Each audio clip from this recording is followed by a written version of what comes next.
Tonight on Joy News Prime, committee set up to investigate sex for grade scandal at University of Ghana finds evidence of misconduct on the part of Professor Ransford Jampo and Dr. Butako and recommends that they are made to face a disciplinary committee.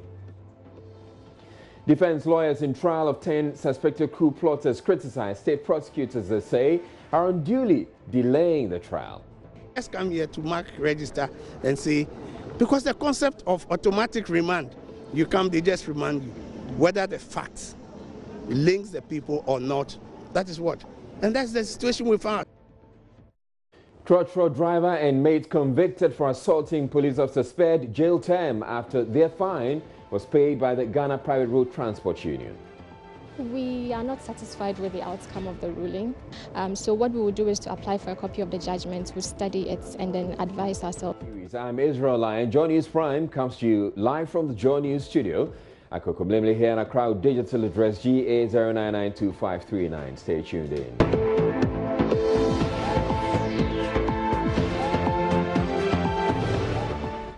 In our first story, a fact-finding committee set up to investigate two University of Ghana lecturers, Professor Ransford Jampo and Dr. Paul Butako, following a BBC documentary titled Sex for Grades, has found evidence the two breached the university's code of conduct and statutes.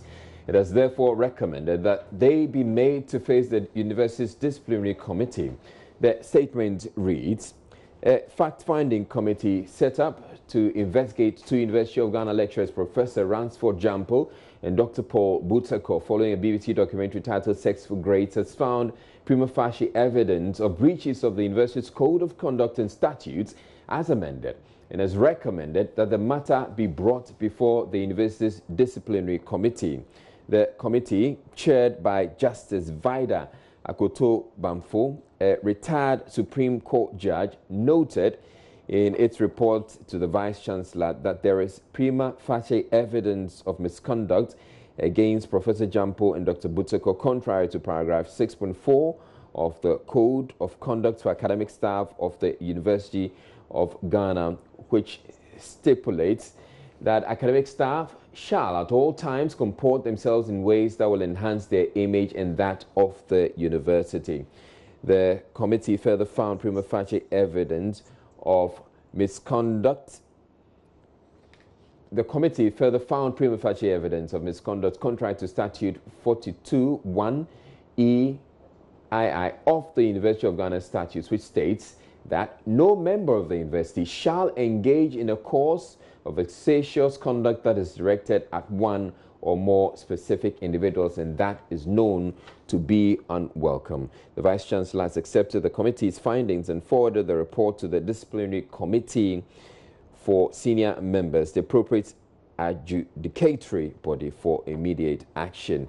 The University of Ghana reiterates its commitment to rooting out sexual harassment and misconduct and reminds its students and employees of the provisions in its anti-sexual harassment and misconduct policy, as well as those contained in the statutes of the University of Ghana. The university would like to assure all stakeholders that it will not shield any member of the community found to have contravened these provisions. And we have been joined on the line right now by Stella Ama, who's the Director of Public Affairs of the University of Ghana and who actually signed this release that was put out by the university. Thank you very much for making time to speak with us. So we have the statement. Has a copy, or have the two persons involved been officially notified of the findings of this fact-finding committee? Yes, the Vice-Chancellor has prepared, summons have been prepared for the affected lecturers. So I not know whether they have received it, but as at the time of sending the press release, that was being dealt with or had been done by the Office of the Vice-Chancellor. All right. So are you able to tell us this prima facie evidence that this fact-finding committee found? Well, I cannot go into the full report now. All right. This press release is meant to signal the university's action regarding the report of the fact-finding committee. This was meant to do that. But the committee when we talk about they finding the prima facie evidence of breaches of the university's code of conduct, and because the fact-finding committee is not an administrative body, it was only to do a fact-finding. They have made a recommendation that the matter be brought before the university's disciplinary committee. So for now, they have found evidence, the prima facie evidence that is accepted. This is evidence that the committee finds to be acceptable and correct until proven otherwise. And I think that is why it will go to the disciplinary committee for administration. Now, which witnesses appeared before the committee that engaged in this fact-finding work? Witnesses that appeared before the committee. The committee reviewed the video and audio footage. Remember, there was not a complainant, but there was some evidence, and that was the video and audio footage, the BBC documentary. All right. So did the committee simply review the video or base their findings on the video that the BBC submitted? No, not that. In addition to reviewing the video and audio footage, they also requested and received written statements from the affected lecturers and the BBC. And they also had oral hearings. So apart from their written statements of the affected lecturers, they also held oral hearings. Did they hear from any witnesses or any persons who were affected directly? Well, the committee wrote to the BBC, but the BBC declined to submit the raw video footage and the name, addresses, and the written statements of the ladies who interacted with these two affected lecturers. All right. So the committee's work essentially was about the material that was made available to them by the BBC and hearing from the lecturers. That's correct. All right. So this, the disciplinary committee is supposed to be working on or be calling or inviting these two. When do we expect that to happen? Well, once the summons have been issued, I think that the chairperson of the disciplinary committee will start work. I do not know when, but I suppose that this will be sooner than later. Does the university intend to expand the work, considering that there have been other students who have made complaints or have spoken to us about the fact that these things happen on campus? Do they intend to do some extra work to find out how extensive this whole thing is? Well, you would note from our press release that the University of Ghana is committed to rooting out sexual harassment and misconduct. And we also have an anti-sexual harassment and misconduct policy. We also have a committee specifically or dedicated to this. So any complaints that we receive within the provisions of the anti-sexual harassment and misconduct policy will be dealt with. And this is the assurance that we are giving to all stakeholders, members of the community and other stakeholders, that we will not shield any member of our community found to have contravened any of codes of conduct and also the statutes or basic laws of the University of Ghana. All right, thank you very much, Stella Amoah. Stella Amoah is the Director of Public Affairs at the University of Ghana. And the top story that we have is that a fact-finding committee set up to investigate two University of Ghana lecturers, Professor Ransford Jampol and Dr. Paul Butaka, following a BBC documentary titled Sex for Grades, has found evidence the two breached the university's code of conduct and statutes. It is therefore recommended that the two be made to face the university's disciplinary action. Now, Professor Jampol has deferred comment on the matter, explaining he is yet to receive official communication on the outcome from the university on the outcome of the fact-finding committee's work.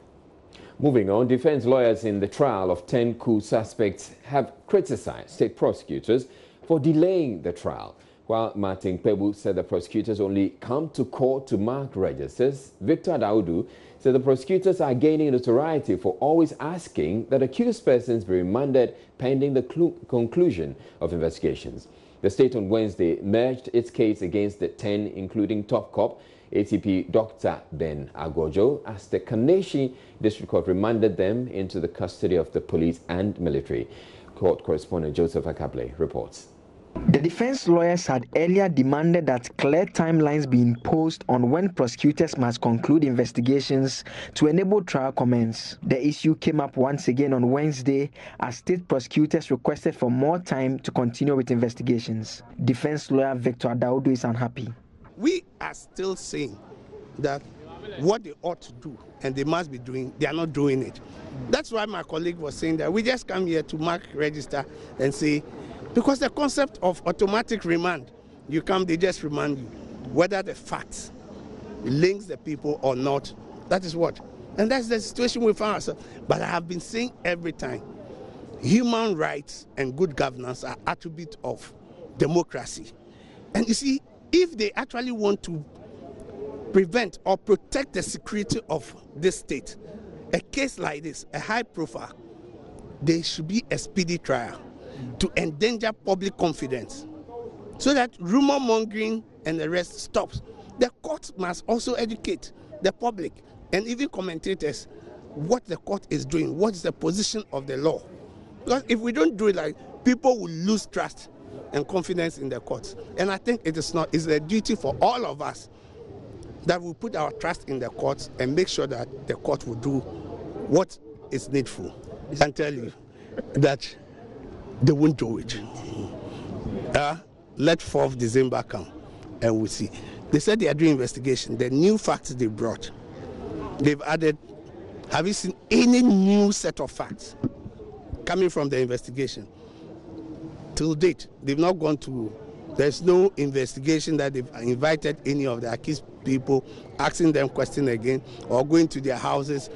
All they are doing is to look at people who are on the platform, or people who are families, or people who are related. Even if one of the accused says, I'm in love with you, a lady, they invite the lady, come and ask.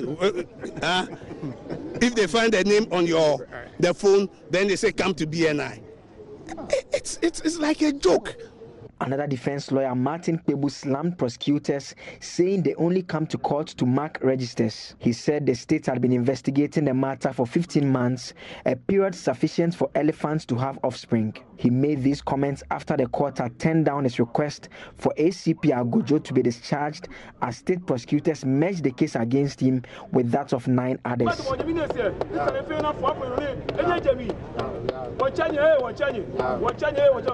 Disappointed relatives once again poured libation. And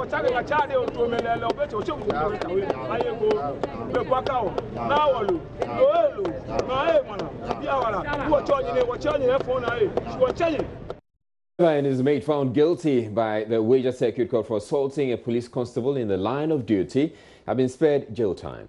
This was after the Ghana Private Road Transport Union settled their court fine of 3,600 cedis each.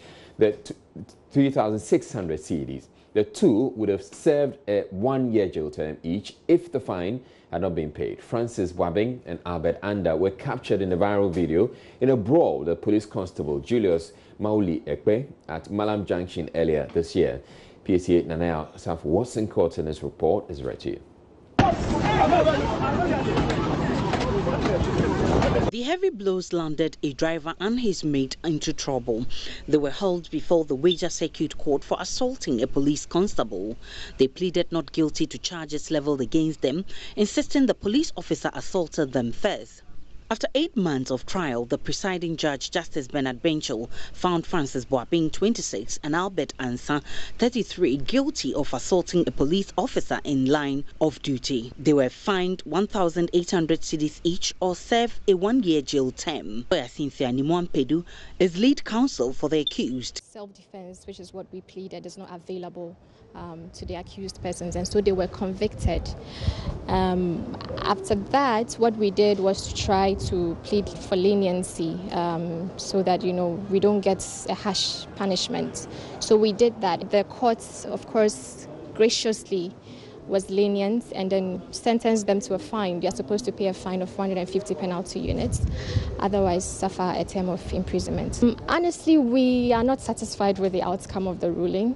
So what we will do is to apply for a copy of the judgment, we'll study it and then advise ourselves on the way forward. Meanwhile, Amnesty International Ghana has expressed disappointment with the verdict. Here's Samuel Abuche, who is in charge of campaigns. From the judgment we just heard, we are deeply disappointed. But we respect the judgment of the court. Their earlier custody with the police was not something very pleasant. They were beaten, they were assaulted in the custody of the police.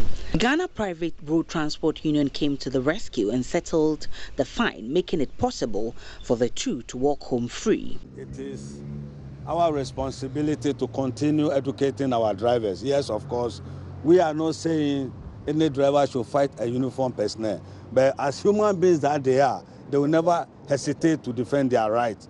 But we've spoken to them, we've asked them to do the right thing at the right time. Even if a uniformed person attacks you, there is a way to go about. Look for witnesses and report the conduct of that uniformed personnel. We are most grateful and we thank Ghana for supporting us. Ever since the issue cropped up, it has slowed the bad police MTTU personnel, the bad ones. Any lessons learned? PSC and Anaya Osafo's report for Joy News. Government has assured rice farmers in the Buisa South District of the Upper East region that it will get licensed grain buying companies to immediately purchase their excess grains. The bumper harvest season with no ready market forced the rice farmers earlier this week to sell some of their grains at 3 bags for the price of 2. But even then, they could not get enough buyers. Joy News' Upper East correspondent Abesor traveled with the National Food Buffer Stock Company to the district and our report. As we approach the Gbedembilisi rice valleys, bags of harvested rice are seen packed at several spots. Some of the grains are fresh as though they have just been brought from the farm. They are spread on the ground and left under the hot sun to dry, but the owners are not seen around. Finally, we arrive at Gbedembilisi. Many more bags of rice are lined up by the side of the road, and some more still spread on the floors to dry. We speak to some of the farmers. I have cultivated about 875 acres as a farmer. In all, about 1 million plus that I've invested into the farming. As I'm talking to you, I've not yet sold one single bag of my rice because I don't agree to sell my rice 3 bags for 2. I will never do it. I said to myself that if I produce and go and share it to the needy, it will be better than giving it away at that price. So these women are all taking the rice on credit basis. Now I'm even looking for money to go and buy fuel to put in my combine harvester. You don't have money, you have to still go and borrow. You have started from the beginning of the plowing, processing, all the destiny, coming to the harvest. Now you have got the produce and still you are still borrowing. Because the woman will take the rice, they won't pay. As of now, I've sold more than about 1,000 bags. The 1,000 bags have gone. I've got only about 100 bags money, which I've used all to buy fuel to harvest the rest. The rice farmers attribute good rains this year to the bumper harvest, but add that a buying company they had been dealing with for years suddenly pulled out of their verbal agreement only 2 weeks ago, leaving them stranded with no ready market for their produce. So the major stakeholder who comes to buy from us is Avnash. They are located in the northern region, Tamale, precisely. And usually they come to buy from us and go and process and I believe we sell or export, we don't know. But incidentally, when we produce, we contacted them to see whether we can be bringing the rice to them. They told us that they don't have money to purchase from us, and that the previous year they had purchased a lot of rice. Oh, the government have more power to help. If they say they want to, they can mop all this rice and then sell it at the right time. You know, this is the peak. So at anything, the peak, you have excess.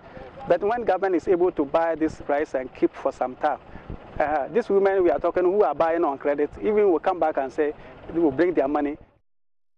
The Chief Executive Officer for the National Food Buffer Stock Company, Hanan Abdul Wahab, assured the farmers that government will intervene and get buyers to purchase their produce.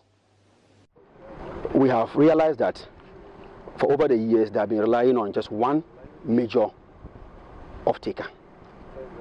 And we are going to unleash our license buying companies to come down here immediately and mop up the excess grains that they have here or paddy that they have here, so that they can take them to nearby mills, mill them and supply to government institutions around. We are tasked with the responsibility to reduce post-harvest loss, and the tool that we would use to reduce post-harvest loss or to eradicate it is the enabling environment to keep these stocks for government use and for food security, long-term use. We have also identified government silos of the defunct Food Distribution Corporation. We have gone around the whole country. We have identified them. And today, some people are in talks with the Honorable Minister, Food and Agriculture, to come down and rehabilitate these silos. Daniel Gariba is the District Chief Executive for Bulsa South. I see it as an opportunity to open the place up for other buyers who didn't know that we have huge amounts of rice or huge tonnage of rice in Bulsa South to take the opportunity and come and buy. At my office, the agri officer showed us a list of 23 buyers who have shown interest and have already started loading, buying from this place. 3 days ago and yesterday, I have had calls from Accra about people saying that by next week they were going to send people to come and buy. So I am not too sad that this is happening. The farmers told us that even more bags of rice, numbering into thousands, were packed on farms in the hinterlands and were at risk of being consumed by bushfires or getting rotten. For now, they can only wait for government to, as soon as possible, deliver on the assurance it has given and get buyers for their produce to save them from serious post-harvest losses. Reporting for Joy News, Albert Sori, Bedembilisi, Bulsa South District. Meanwhile, as tons of rice produced by thousands of farmers across the country remain stuck in the valleys, importers have been asked to buy and distribute local rice or risk losing their permits. Agric Minister Dr. Uso Efriakoto told journalists earlier on Wednesday his ministry has had 3 meetings with the importers to impress upon them to stop importing and buy from rice millers processing locally produced rice. As a result of the government signature program, Planting for Food and Jobs, thousands of tons of rice have been harvested, especially in the northern part of the country. Many farmers, however, fear they may lose their investment because of a lack of market. A Greek minister, Dr. Efriye, also says their concerns are being addressed. What we can do is to engage the importers of rice. At the moment, we are in communication with the 20 biggest importers of rice in this country. We've had 3 meetings with them. And we are telling them that the time is going to come very soon when they cannot do that business and give rice farmers in Thailand and Vietnam and America the opportunity over our own. Because now our farmers were asleep because of lack of government support. The Kufuor has come determined that he's going to help farmers in Ghana to take their rightful place. And they are taking their rightful place.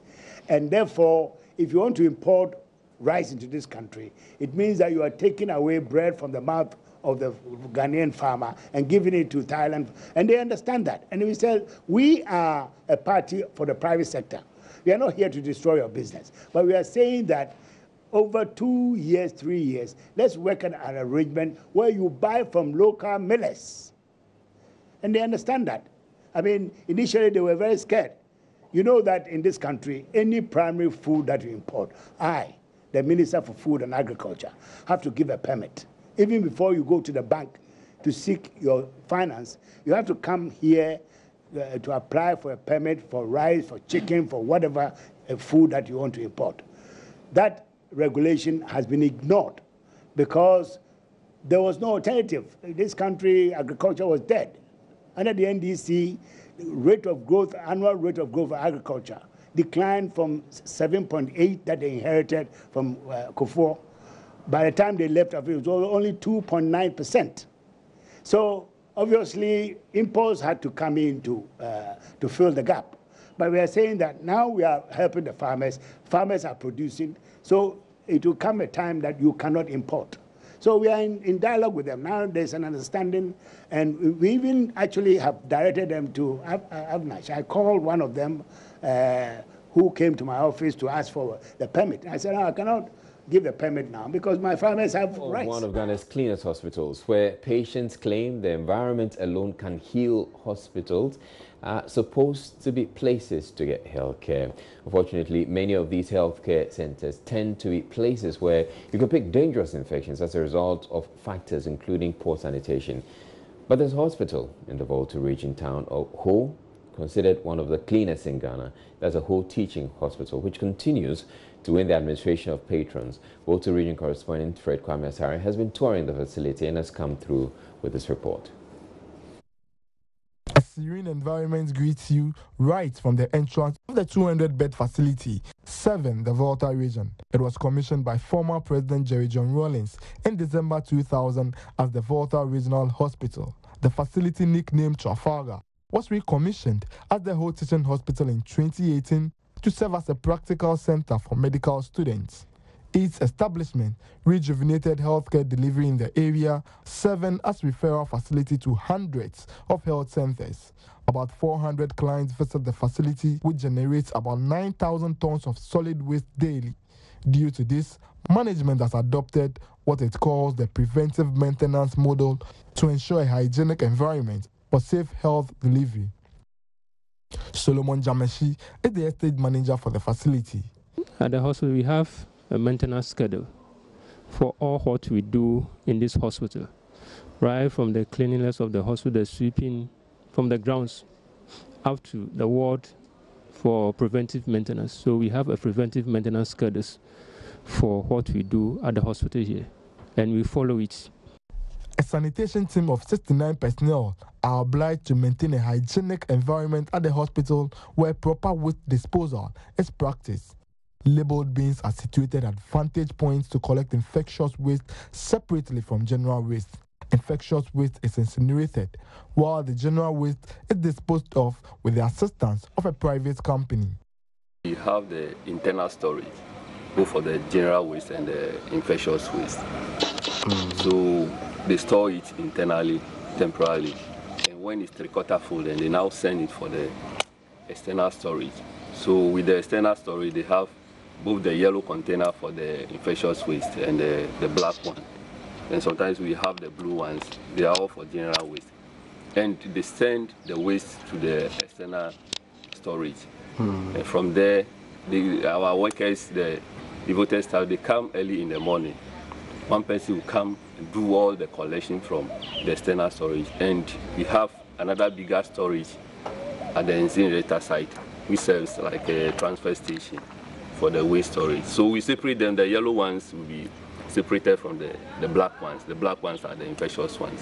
So we have a skip container outside where we put the general waste, and the yellow ones and the infectious ones. Those are the ones that we incinerate, we put into the incinerator, and we incinerate early in the morning before workers come to work, so that the smoke that is being generated don't disturb them. Here at the Ho Teaching Hospital, the practice of hand hygiene is paramount. There are sinks at every ward to ensure workers regularly wash their hands to curtail the spread of germs. The hospital's waste management culture earned the Cleanest Hospital Award in 2017.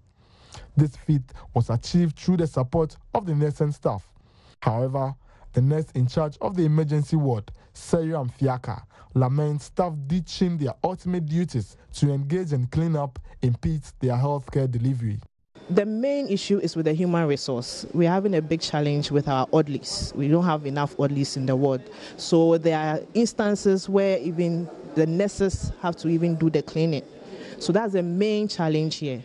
We practically we add up to clean up the ward, which is because it's an emergency ward. The priority is to save lives. So if the expertise are there, if the nurses and the doctors are focusing on their clients, then the orderlies are also doing the cleaning up.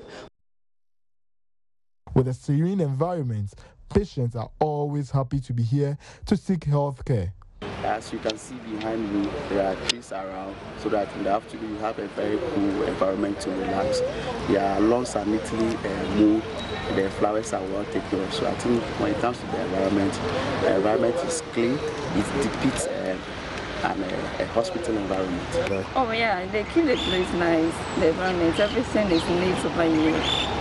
The Deputy Director of Administration, Dr. Lord Mensah, however, wants the public to support the facility to maintain the current situation. The hospital is poised to become one of the innovative places that service delivery can take place without any problem. We are looking at sanitation, like I said. We want to improve on the system such that hygiene is properly observed in every aspect of service delivery. But we would also want to look at other stakeholders coming in to help us to deliver service. Reporting for Joy News, Fred Kwame Asari, who...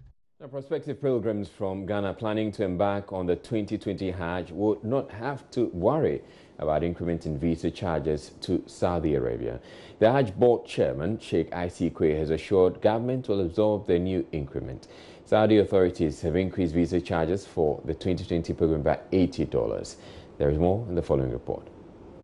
The decision to cushion Ghanaian pilgrims by absorbing the $80 increment was taken when the Hajj Board met with the Vice President, Dr. Mahmoud Bawumia. After consultations with the government of Ghana, under the auspices of the Vice President, Alhaji Dr. Mahmoud Bawumia, the package of this year's Hajj, of next year's Hajj 2020, remains unchanged.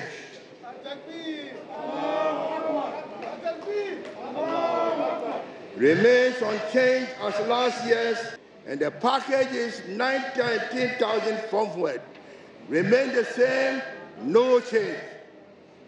In spite of all the increments that Saudi Arabia has imposed on pilgrims, the government of Ghana says we are going to absorb all. Sheikh I.C. Quay announced that the Hajj Board has cleared all debts inherited from the past board. This current Hajj Board administration inherited what some commentators have rephrased or have phrased crippling debts.